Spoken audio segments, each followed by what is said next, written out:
Ruihho wangin farha pania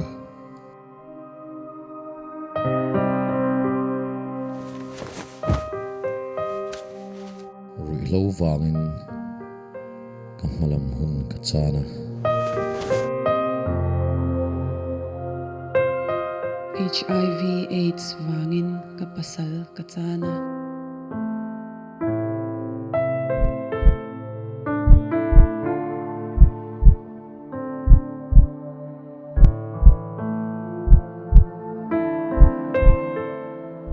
Cụ chân lệ khut la nga ka in mang ve chin ma se Ruihho le mi pat mei chat na lama aruka kalawin thla da na chuan kanun avachia a tuna chuan Isua Krista nei to ma ila katisen ero HIV shikin lu akhat to si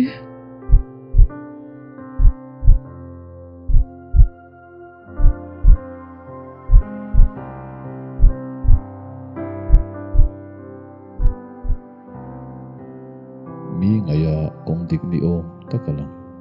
atop chathi na kong ni si o